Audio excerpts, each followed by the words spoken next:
All right, everyone. It's NFA Money Talks time, which means we're going to start with our money dance.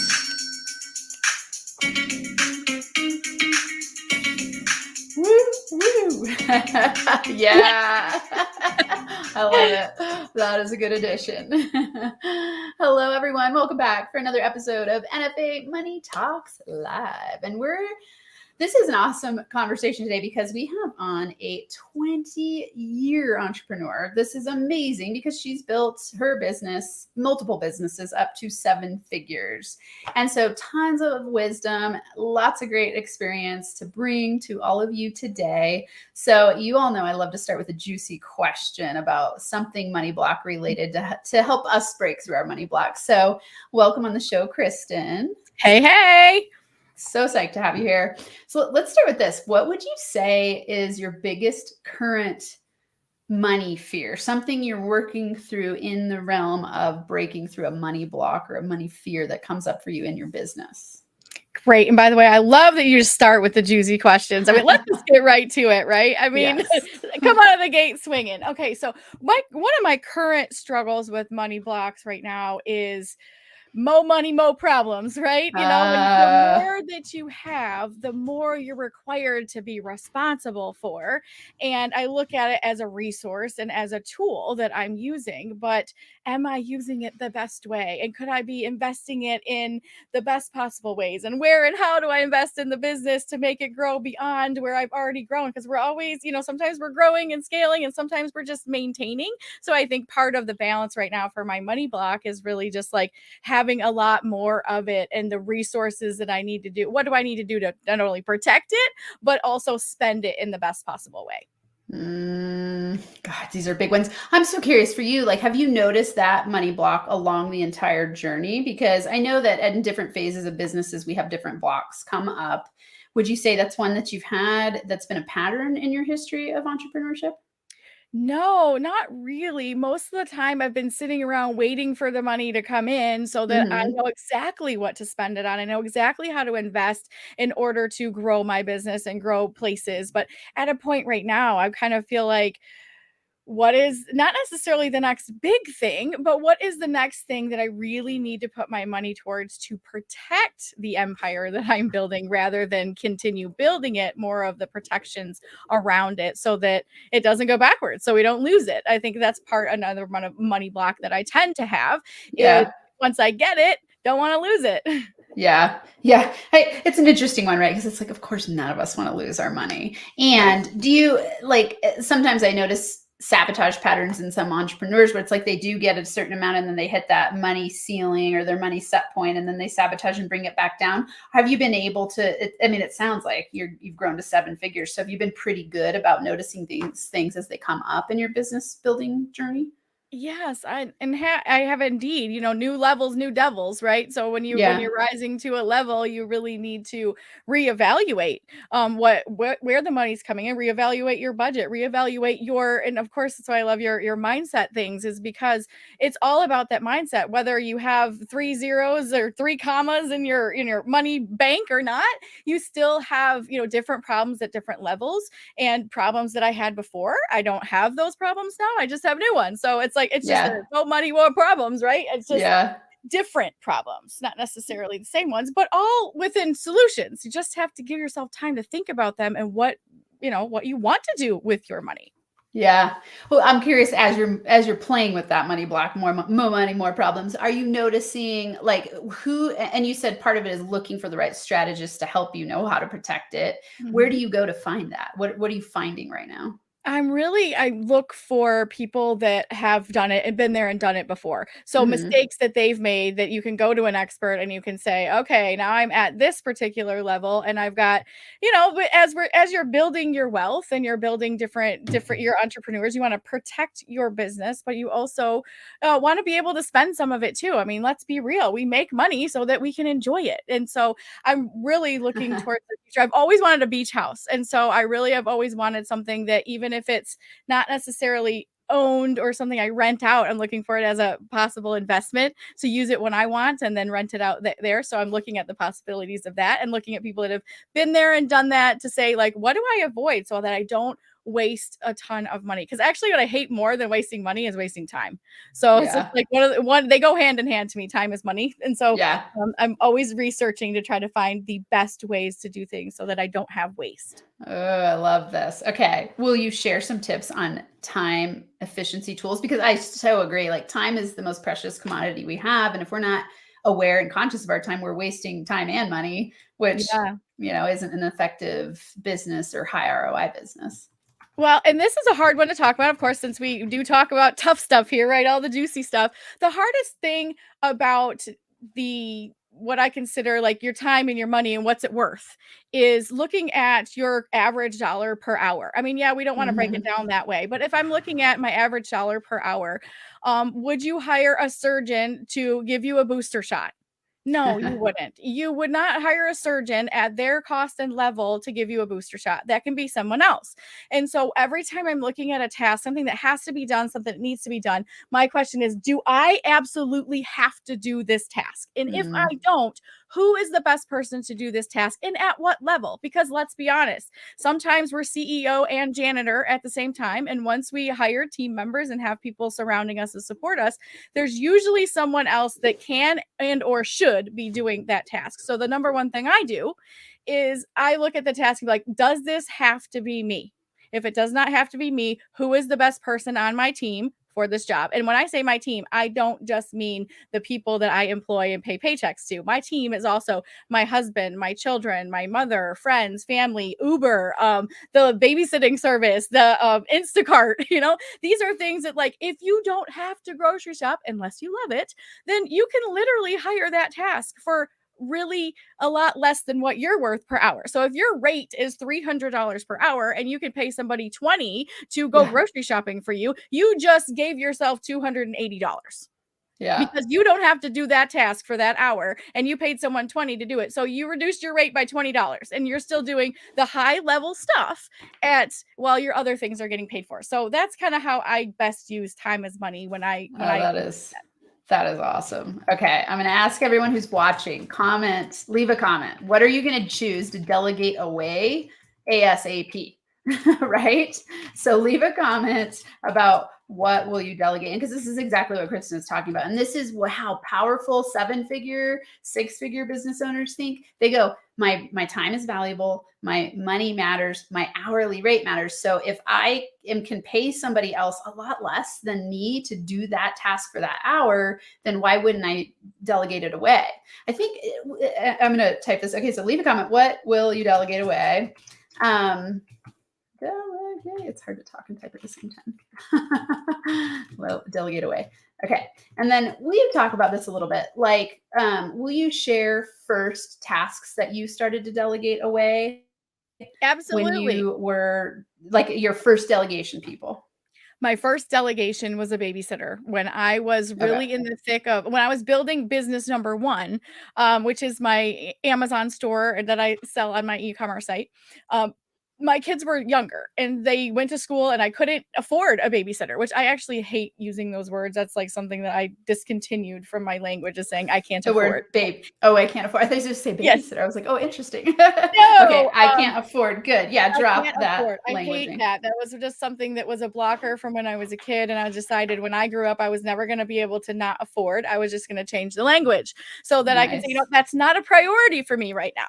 But when the first thing that I delegated was like babysitting. I hired some childcare a couple days a week when my youngest one, the other ones were in school, and my youngest one was still a toddler. And I really was growing the business and I really needed those few hours. So the afternoons, she went to a very loving in-home daycare, and it bought me peace of mind and extra time for my business. And so that's the first thing. The next things were domestic, believe it or not, things that were taking me away from doing my best as an entrepreneur: lawn care, grocery shopping, like Instacart or Shipped or wherever it is that you're from that you can use those. I mean, time saver, money saver, and both. I mean, I'm actually saving about $75 a week. I actually did the math, hiring someone to do grocery shopping for me, whether it's Shipped or my daughter used to do it for a time. Now she's got a full-time job, so she can't. But literally was saving me $75 a week while I was paying someone, because those are, the Instacart person doesn't add extras to your cart. So you're saving both time and money when it comes opposite that to where it's like, oh, look at this cute shirt from Target. And pretty soon I have groceries and $200 worth of stuff I probably didn't need. So that really has saved me both time and money. I've always hired domestic first. And then when it came to business tasks, really the things that I was weakest at is what you hire your weaknesses, right? So I was hiring my weaknesses of things that I absolutely despise and was not even good at. Oh, this is awesome because I love that you went to the domestic tasks first and not the business tasks necessarily, right? Because especially when you're starting a business, if you delegate away, like, okay, let's say cleaning your house takes 4 hours on a Saturday, that time is precious time. You could either be spending that with your family when you're not working, or you could be building your business. And so it's such a powerful thing to think about, like writing down all of the things that you spend your time on and which one of those is going to be your highest priority delegation away list as fast as possible. And it might start with domestic stuff. It might start with a bookkeeper. Who knows what it is for you specifically, but start that list immediately, no matter what level you're at in your business, and keep adding to it, adding to it, adding to it. Because you all know here, I talk about working from your zone of genius, which is exactly what Kristen is doing. She's up leveling her time to spend more and more of it on what it is she loves to do. If you said like a percentage of time you spend in your zone of genius, what would you say it is? Oh, it's really high. Yeah. I am so picky about these things. That's awesome. And I haven't always been, again, going back to CEO and janitor at some point, we all have it. In the beginning, we have to do it all, and it's exhausting. And it's one of those things where it's constantly pulling you out of your level of genius. And the only way for me to gain, I don't know if I could put I would say 80 or 80 plus. I'd like it to be a little higher. I think I'm just kind of undervaluing that, but the reality is that the more you can hire people to do things that are not only not your level of genius, but things you can't stand. You might be really, really good at something and still hate it. Hello, that's me in data entry. Like, I am really good at the attention to some of the details and things like that, but like, I would rather chew off my big toe than have to do data entry. So that's one of the things I do to hire out, is be like, okay. And there's people that love what you hate. That's something that you really need to embrace about hiring people, is that you may not love mowing the grass, but my BFF loves to mow the grass because, number one, the kids have to leave her alone. She cranks inappropriate music in her headset and she pushes that lawnmower with glory, because it gives her an hour to herself. To where for me, if I have to go out there and mow the grass, I'm like, I'd rather do anything else. I want to sit in the sun. I want to read a book. I want to go to the beach, but I do not want to mow the lawn. So because of these things, like, there's people that love what you hate. So don't feel like you're always offloading your dirt to someone. There are people that love data entry. They love just constantly putting numbers into bookkeeping. Like, if that's not something you don't love to do, find someone who does and hire them appropriately. Everyone will be happier. Yes. My husband always says delegate to elevate. I'm like, yes. And so it elevates your income because it elevates your energy. And then your energy is more attractive because, I talk a lot about the law of attraction. So it's like the higher your level of energy, the more easily you're attracting easier money your way. And it's impossible to attract your way what you love when you're doing what you hate.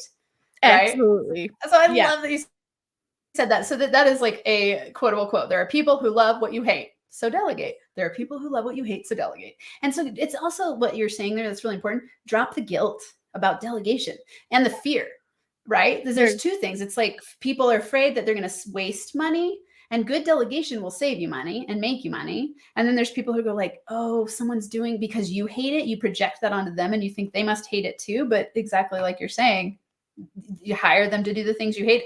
They get to love what they're doing. You get to love what you're doing, and everyone wins. Yes. And of course, the happier you are and the happier your employees are, or even people that are doing what is in their zone of genius, because what you have is different than some. Like, my sister and I are like polar opposites. And that's a really good example I always use. Is she's in accounting, she's in bookkeeping, she does taxes. She like loves to work with numbers. But if you try to put her in front of a camera or a microphone, she'd hide under the table. So it's like one of those things. It's like a perfect example of I like profit numbers and I like money, but I don't want to like get all those calculations. Just give me the bottom lines. Like, what am I making? What am I earning? What am I losing? What do I owe? That's it. Yeah. That's awesome. I love it. Okay. Tell your backstory, because you have such a powerful entrepreneurial journey. Will you share how you started and, just a little bit about the journey along the way and where you are right now? Certainly. So out of my husband and I, like high school sweethearts. He was a little bit older, but Ah.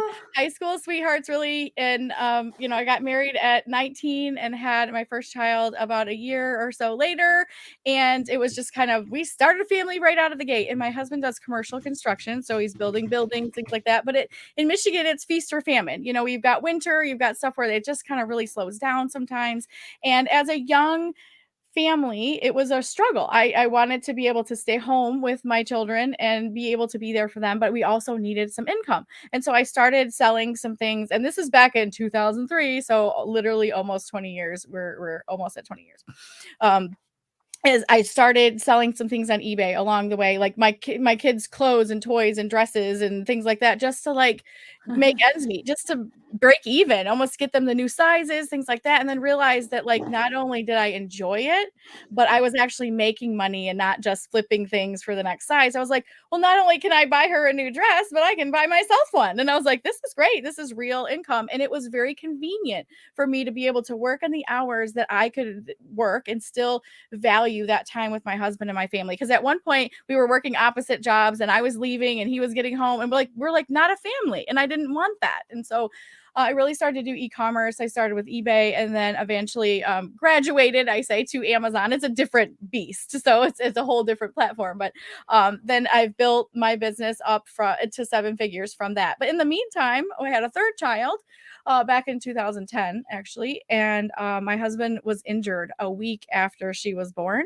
And it Wow. was almost a career ending injury. He hurt his shoulder. He was immediately off work, had to have surgery. And within that year that he was off for this surgery and I would say plastic surgery, physical therapy that followed the shoulder injury, we were denied workers' compensation from some lawyer issues that we had to end up fighting in court. And so we instantly went from having a regular stable income to almost nothing. My business at that time was just not very many years old. It was kind of a side hustle type of thing, and it wasn't full-time pay. And so we ended up losing our home to foreclosure, and we had to start all over with basically Wow. nothing. And so it had been a real struggle even with then, even building a business for, shorter amount of years. It just wasn't enough to feed a family of 5 for a full time. We still needed him. We weren't at the point where we're like, yay, we're free. And so it was just a real struggle to try to rebuild that up. But in the meantime, I kept both businesses. Actually, Mommy Income didn't start until shortly after that. It was a couple of years after the foreclosure when we got back on our feet, and I realized, hey, I do know a little something about this e-commerce thing, and maybe I should start teaching people. And so that's when Mommy Income was born in 2014. I've been teaching people to start and grow on e-commerce Wow. since then. So Okay. So when he had the injury, it was your businesses were only a side hustle.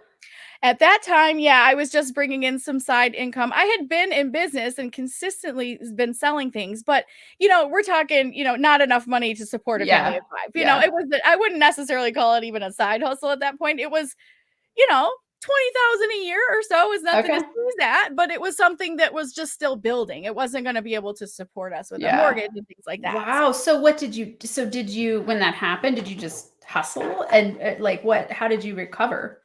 Oh, I sat down with a whole box of tissues and a bottle of wine. Many Okay, that nights in a row. that was like step one. No, Yeah. no, we just kind of realized that we were we were a financial disaster. We were a disaster. We were a young couple. We lived on credit for so many years. We just barely got by most of the time. We were happy, but we were just like barely Yeah. getting by. And that's how I knew that I needed to kind of step it up a little bit. And I just happened to be really good at what I was doing and loving it. So you couldn't take me away from it. But as we started to recover, we did eventually he eventually went back to work. But during that time, what he was doing was literally holding a baby with his bum shoulder and single typing. And we were doing it together because he couldn't do anything else but help me with one bum arm. And he's always worked in construction. So that was, a transition for him for a time. And he was Yeah. like, this is Wow. temporary. But he jumped in and helped. And what we did was, although we couldn't save our house, we did the best we could to save our family from just like really going under. And we ended up saving a tiny bit of money to buy a foreclosure that was basically a disaster. And we had to kind of gut it and start over. So like brick by brick, we just remodeled the house that we're in and slowly built it from like, we just did our kitchen last year after all these years, we just did little things that we could just move in. And so we kind of took a fixer upper and made it our own and slowly just rebuilt our lives. It's a slow process. I wish I ever could tell everybody, you can make $1 million in 5 years or 2 years or next year. I'm like, how about it took me a decade? But not just to be real, like it took a decade to get 2 businesses to be this place. But once you figured out the second one was a lot faster to scale. Yeah. I tell that to people a lot. It's like, don't get these unrealistic expectations of overnight success. Once you have a successful business, let's say that you get to 6 figures, the next one gets that much easier. And then breaking through to 7, it's the cycle all over again. It's like, once you get that skill set, you can magic wand your way to 6-figure businesses and feel like it's an overnight success, but you got to get that skill set first and, figure out the phases of business development. So thanks for sharing. It's amazing and powerful and awesome. And, I'm thinking like for anyone here who's watching this at any point in time, if you knew that 10 years from now, you could have a 7-figure business, would you be willing to do what it takes to build it? Right? Like if that's your journey, go for it all the way and just keep staying in the game. Because what I'm hearing from you, Kristen, is that you stayed in the game and you just stayed and you stayed and you kept going and you kept moving forward, even through foreclosure and challenges and things that you didn't foresee were going to happen. You stayed in the game. Yeah. And the game ended and I started a new game. I mean, it's just like when you keep going there, I say hungry people work, right? Hungry people really chase their dreams because they can't help it. It's something that's like, that something can change. You see other people doing it. You see other people being successful, and there's not necessarily a code to crack. It's keep listening, keep learning, keep doing, because you know what? Failure is better than regret. That's another one of my favorite lines quotes that I say for myself. Like I didn't get that from anywhere. I just like, some people say, what is the worst thing in the world? And I'm like, regret. To me, it's regret. It's like, I would rather try and fail and be embarrassed and fall on my face. But, failure is better than regret. You can't fix something if you never tried it. So if you try something and you actually like it, you'd be like, oh, I could do that better. But if you try something and hate it, then you're like, hey, no regrets. I jumped off the plane and it didn't work out for me. I didn't like it. I was scared of that.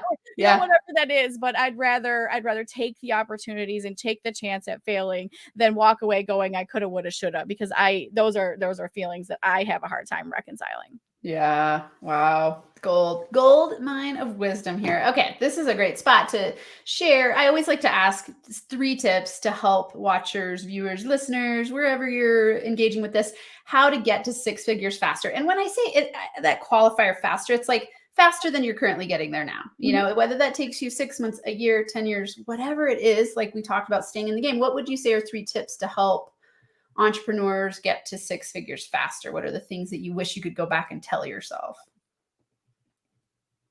Hire faster. So we've already talked about delegating. That is the number 1 tip. I'm not kidding. I don't care if it's just the grocery shopping. I don't care if it's just like someone to come over and do your laundry. Hire something that you can't stand doing, and you will immediately feel a burden lifted. Immediately. And I will say one more tip about that. Do not assume, even with business tasks, do not assume that you have to hire someone for part-time or full-time or this long drawn out thing. You can hire projects with Indeed or Upwork or any of these other Fiverr, any of these other things. You can hire just a project and get your feet wet with just a small project for business. To be like, okay, I want them to do this or that.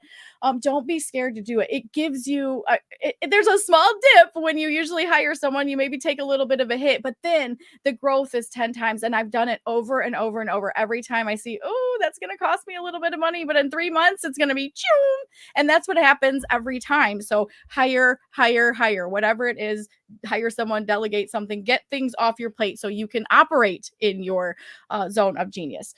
Number 2 is even if you have a bookkeeper, even if you have an accountant, keep close tabs on your numbers, because we all want it to be sunshines and rainbows and hey, business is going good, or I did this or did that, but it can get away from you as fast as as fast as you can ignore it, so keep tabs on your numbers. I suggest people do at least, once a month is at the very minimum, but sometimes once a week, you can just check in on your money and say, hey, money, how are we doing? What do we need? What do we not need? It's just another system and a process that you look at and say, this is a resource that gets me closer to my goals. How do I best use this resource? So keep an eye on your numbers. You should know, in my opinion, you should know at any moment, like, how much is your company profitable?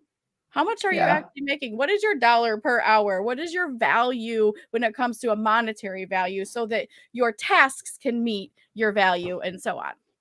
And let's see, the third tip to get to 6 figures faster. Just let me think on my feet for a second here, because there's so many, but I'm like narrowing it down. I hate the word faster. I do, because it's fast. But okay. Stay away from the comparison monster. Oh. The comparison monster will kill you. Number one, because all it does is make you feel like crap.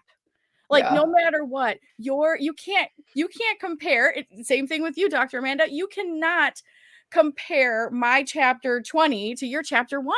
And like, we have to know, if you are going to play the comparison game, give yourself a time limit, give yourself 15 minutes, and literally then write it down and be like, she has this, I don't. She has this. Okay. And then look at how petty it really is. Like, honestly, don't compare your chapters to somebody else's. You're in a different journey. You have different resources. You have different support. You have different hair. Like, it literally does not matter. Your journey is never going to be the same as someone else. But what you're allowed to do is compare you to you. So where were you a year ago? And how far have you come? And where would you like to go? Because I don't like to I give my pity parties or my looking back or my comparisons a time limit. It's like, you get 15 minutes to whine about this, and then you have to move on. So I give myself permission to feel all the feels, even if they're yucky, even if it's like, yeah, you're right, I do have FOMO, or I do have jealousy, or I do have any of these things. And then I examine it. I'm like, why? Why do I feel like this? How do I feel like this? And how the hell can I get out of this pit and move on to where I'm supposed to be? Because this ain't pretty. I'm like, so let's go and do right. So give yourself permission to have those little talks with yourself, your little pity parties, whatever they are, comparisons, and then look at you from last year, look at you from 10 years ago and say, oh my gosh, I have come a long way. And where do I want to go from here? Because comparison will literally fear you to death. You will sit there in the corner and cry if you're constantly looking at what everybody else is doing that you're not doing. So, different journeys, different paths, compare, but only to yourself. So many good things. I'm looking at these 3 tips that you offered. So here they are. Recap for everyone. Get to 6 figures faster, as fast as you choose on your path. Higher, faster. And let's show this one. Number 2, keep close tabs on the numbers. And number 3, stay away from the comparison monster. So these are gems of wisdom. I can see in my process and journey the exact same things, like going like, the faster that you decide to hire, the faster that you can step into your zone of genius. And it does at first feel that way. You're like, I'm going to put this money up front. And it's a little bit scary. And it's kind of like taking the leap off of the cliff and then just going like, I trust this is going to work. And then you notice all this freedom because you freed yourself up from things that you no longer choose to be spending your time on. And then I always think of delegation as duplicating yourself. So you're taking parts of yourself like, this person who used to be the janitor in my business, or this person who used to be the bookkeeper in my business now gets delegated away, and I get to offload that part of it to someone who loves doing it. And then I get to step more and more into the time of what I choose to do. We talked a lot about delegation already. So what I wanted you to share here, when you say keep close tabs on your numbers, could you give like 3 numbers that you think are important for people to focus on as they're building their business? Like, is it expenses? Is it profit? Is it what are the numbers that they need to be aware of? I'm more concerned with, I think, well, number one thing I want people to really understand, if I could even pick one of those, it would be track your time for 7 to 14 days. And I know that seems like a lot and people like roll their eyes and they don't do this task, but it was revolutionary to me. What I realized when I actually tracked every minute. Now you can just delegate this for your business or you can do your whole life. I did whole life. And I literally at 15-minute increments, I wrote down for 2 straight weeks exactly the tasks I was doing. There was no judgments, there was no lying, there was no anything. It was just like, what do I usually do during the day? And then I analyzed that and realized that like at that time that I did this, which was I think 7 or 8 years ago, I was making now, mind you, I was charging an hourly rate for coaching calls and things like that, but I was literally making $17.83 per hour. And at that time, I was like, like right now, that's almost minimum wage where most people live, and I was looking at that at that time and I was like, okay, I'm like, I for sure can do better than this. I'm like, with all the tasks I'm doing. And that's what really caused me to look at all of these things and say, what are minimum wage tasks? Because it's not that there's anything wrong with these things or that they're beneath you or something like that. Like we have to be willing to take out our trash and write our marketing emails. We have to do everything at first. But when I was looking at that, it really made me realize that like, if I'm getting this amount per hour from my clients, and yet my average per hour is $17.83. What am I going to do about that? Because this is the level I'm being paid, but not 40 hours, right? So I realized there was a lot of tasks that I could get off of that list once I actually took the time to write down the fact that I do dishes 5 days a week and I do them for about 35 minutes. And who else can fill that spot? Because what could I do? I can earn more than $17.83 an hour by not doing dishes than I am doing. Yeah. So I'm just using that as an example. Same thing with business tasks, same thing with that. So it's part of delegating, but more importantly, it's knowing how much you're paid per hour to do the things you're doing. If you go to a job and you punch in, you have an hourly rate. And regardless of what you're doing with that hour, you're making that much money and you're not going to make any more unless you work on commission. Well, as entrepreneurs, that's not true. We can actually change that number anytime we want by getting rid of these tasks. So my challenge and my tip is really track your time. You don't have to do 15-minute increments, but there's so much time that's lost. So I suggest 15-minute increments. Set a timer for even one whole day. And then just every 15 minutes, it goes off and you write down the exact tasks you did for the last 15 minutes. It doesn't take very long, but once you see that, I think you're going to be completely shocked at really how you do spend your time and what you could take off of your plate in order to give yourself an instant raise. Oh, man, genius. Okay. The thing that I think is amazing is that these tips you're giving are so simple to follow. And I always like to remind people that success leaves clues. So, Kristen, you're a 7-figure business owner. And I know that a lot of people here want that. Like that is something that you aspire to. So listen to Kristen. I so agree with you. When I've done time blocking and time tracking, I'm like blown away by how much it changes the way I spend my time and how I have a boost of up level when I'm aware of it. So, the things we're talking about here that are important, awareness. You got to be aware. If you don't know where you are, you don't know how to get where you want to go because you don't even have a starting point. So you got to track your time to know, how are you spending your time right now? Is this the best use of my time? Is one of my favorite questions that I ask myself all day long. Is this the best use of my time? Is this the best use of my time? Because if it's not, delegate it away, drop it. So I always say drop, automate, delegate, automate, delegate, right? And you can't do that unless you're aware of your time. And the whole 15-minute thing is not some magic number that I made up. I actually have what's called the 15-minute hustle.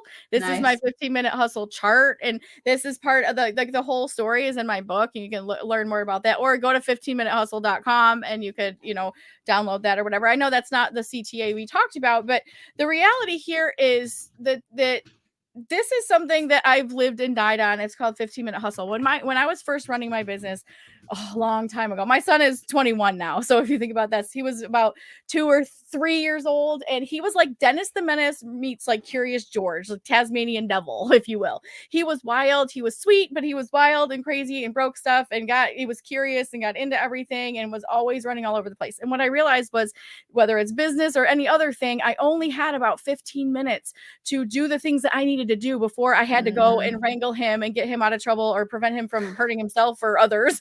And 15 minutes was my magic number. So what I would do is and this all explanation is at the 15minutehustle.com or mommyincome.com/15 minutes.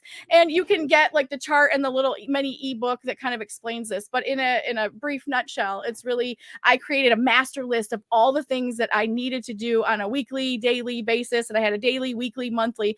And anytime I had 15 minutes that I could grab off of that list, I'm like, okay, what's the next thing on the list? Oh, okay, I can do this. And it doesn't have to be completed in that time, but it's just something that when you have a window of time, especially if you're short on time, 15 minutes is enough to get started and get things done. And what I'd realize is, if I have a whole closet to clean out, in 15 minutes, I could get it started. And by the end of the week, the closet's cleaned out, rather than like 4 hours on a Saturday where you don't want to clean out the closet. So the 15-minute hustle gave me so much more efficiency in life because I didn't have to stop and think, well, I have 15 minutes. What am I going to do with it? And nowadays, that was 20 years ago before social media. So now that we have social media, the first thing we do is, I have 15 minutes. Who can I scroll? And what can I see? What can I distract myself to? But that's not how you make 7 figures, people. You don't be scrolling on Instagram, looking at all that. There's time and a place for that. But when you have 15 minutes, pick something off your list and just get it done. Boom. Man, all I want to say is you're a badass. I love it. And it's so true. Like, when you become a master of your time, you become a master of your money. Yeah, you really become a master of everything. Have you heard of Parkinson's law? Do you know Parkinson's law? I'm not sure. Okay, so it's work expands to fill the time allotted. So when you give yourself 15 minutes to do a task, you're more likely to finish it than if you give yourself, you might finish it in 20 minutes or 15 minutes versus 2 hours, right? Yeah. So it's like when I go to check my email, I'll actually set a timer and be like, this is how long I have to check these emails. And so I'm efficient, effective, and I'm on track. So I love that 15-minute hustle because it's that philosophy of like, you might not finish the whole project in those 15 minutes, but you're going to use that 15 minutes very powerfully because you know that's all you've allotted to it and that you have these other 15-minute tasks to do. So I love that. I live by my life by Parkinson's law. Yeah, by the timer. That's awesome. I swear. Like, this thing is actually a silent timer, but it's a visual representation on my desk of like, I love it. You're on the clock. And I think for entrepreneurs, that one was obviously on me. Your time's up. No, as entrepreneurs too, you don't have that boss, that built-in accountability of someone saying, hey, are you being distracted? Are you? And I find myself procrastinating and distracted with like, just because you're busy doesn't mean you're making progress toward your goals. So it does. I mean, I have all kinds of things I can be busy with, but am I moving towards my goals? And I only have 4 things on my to-do list every day because I believe that if you only have 4 15-minute hustles, you can get more done by being this intentional than you can anywhere else. So I make my intentions for the day, and I'm like, if I get these 4 things done, I am a rock star. And what happens is I end up getting way more than that done. And sometimes I get one of those done because I'm so focused. But the idea is that it's intent. It's like, if I only get 4 things done and 4 15-minute hustles today, I'm lapping the people that are doing nothing. Yeah. I'm curious because you are very efficient, and I'm really efficient with my time too. And people often are like, how do you get so much done? And it's exactly the things you're talking about. So I'm curious for you, do you feel like you also do you schedule in relaxation time? Do you feel like you get enough relaxation time at this stage in your business? Absolutely. I live and die by that. The thing is, the reason I'm so efficient is because in the beginning, I'll be honest, when I was building and I was really paying attention to all this, I worked a lot. I was a workaholic. I didn't relax as much then. And that is one of the things that now, instead of regret, I am just intentional. I'm like, I have office hours now, just like you would, quote unquote, a 9 to 5. I have specific office hours. And when that clock reaches that 4 p.m. when my daughter's going to get home from school and everything, it's like, I'm sorry, out of the office. The office is closed. So occasionally I work past those times, but it's very rare because in order to be the most efficient I can at work, and to operate in such a high level of genius. And when I need that yin yang kind of opposite. I actually play cornhole as part of my relaxation. I'm such an active person, like as far as like I have a lot of energy and my mind is very active. So I actively relax. I have to be doing still. So whether it's coloring or something like that, but I love playing cornhole because it's just something that's physical. It's something that's absolutely opposite from sitting here all day doing these things. So it's something that I don't even have to plan and schedule it anymore. It's just part of my everyday life, relaxation type things like that, because for so many years it wasn't, and I was burned out. And so I decided that it's either I have to start being better for me, or so I can be better for my clients, better for my family, whatever else. And I can't tell you how much that's really changed my life to be able to say, you know what? I'm important enough to take care of. And the better I take care of me, the better I can take care of everyone else. And I know that that's something everyone's talking about these days, and self-care and this and that, but give it a try. It's actually real. It's not just talk, and it's not just a buzzword. It's like, if you do stuff that you love every day, everything becomes better.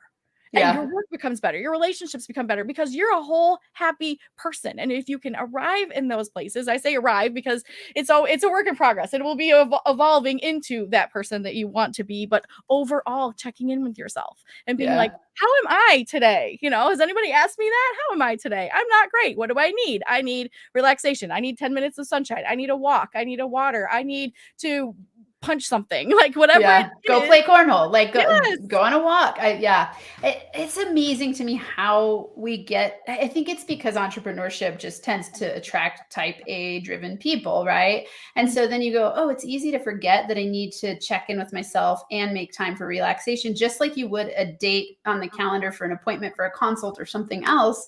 Make a calendar date for yourself for self-care time. My business changed a lot when I started doing this too, because the first year, man, I hustled. I worked a lot. And then that next year I was like, if I keep working this hard, I'm going to hate my business. I don't want to work this hard.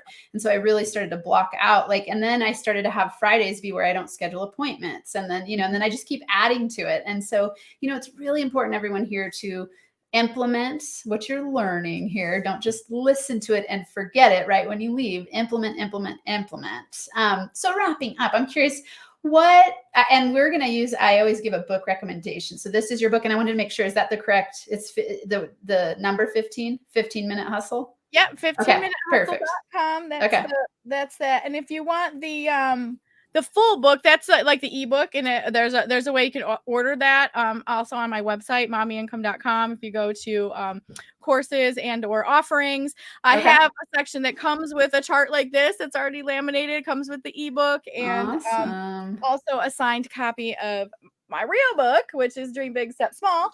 So people can get that there as well. You can check that out. They're both also on Amazon if you want to check that out there. Wonderful. Okay. And then I know that you're going to want to connect with Kristen. So here is a great way to connect. Oh, and you know what? I'm going to make that bigger so that everyone can see it really well. So if you go to mommyincome.com/roadmap, will you share what they're going to find there? The roadmap is your roadmap to your first sale. If you're interested in starting and growing a business with e-commerce on Amazon, I am your Amazon expert, almost 20 years, and you can get your roadmap to your first sale right there at mommyincome.com/roadmap. Nice. That's awesome. Is it pretty easy to start an Amazon business? When I say easy, meaning like step-by-step process and you can get it started. Following my directions, it is. Okay. Awesome. It really is. It can be for anyone in the world. Like right now, for example, my mom, who is 65 plus, she's my full-time business partner in Amazon, and she was able to retire from her job about 10 years ago and do Amazon full-time remotely. So if she does it remotely, there's no inventory to touch or move. If you do it, the way I teach, there's multiple ways to have a store. But yeah, it's an amazing opportunity for anyone who's looking for something that's remote, that if you have the internet and a computer, you can certainly do it from anywhere. Awesome. Okay. So everyone, if you're looking for a business, you're looking for a side hustle, you're looking for a full-time hustle, you're looking to build a business, make a ton of money, Kristen, 7 figures. Okay. So check out her mommyincome.com roadmap. And then you all know where to find me. And I'm loving my NFA money formula. Oh, let's see. I got to hide that. Let's see. Let's start over here. Okay. So if you are looking to make more money in your business, one of my specialties is breaking down action steps into the simplest process possible to help you transform your money mindset so that you can attract easier money your way. So I actually just revamped the 3-step formula. I didn't change the core formula, but I changed the steps to get there. And I've been using it with my clients in the last 2 weeks, using it on myself in this new way. And it is awesome. So make sure you go to nfamoneyformula.com, check it out. There's a 15-minute video with a cheat sheet that you download instantly, and you can start implementing it right away. And in our lasting comment, what would you say is a number one money confidence tip to leave people with? Think before you buy. Literally, Ooh, nothing cannot wait 24 hours. If I love it. nothing. So literally just wait. After 24 hours, if you still have that gut instinct that says this will help my business. FOMO is real and people buy stuff all the time, especially business courses and this, that, and the other thing. But you have to ask yourself that question. Is this particular purchase right now going to get me closer to my goals right now? Because a lot of times we buy stuff, we buy courses, or we buy this, or we buy that to think that it's going to help. Oh, down the road, I'm going to need this. But right now, for the next 24 hours, it's only $27. Whatever. We've all run the sales. We've all had the sales. We've all bought the sales. The reality is, if you don't stop and ask yourself, is this something I'm going to watch and implement right now? Then the answer is no. So if it does not get you to your goals right now, then say no. Boom. That is an awesome NFA money tip. I love it. Thank you so much for being here.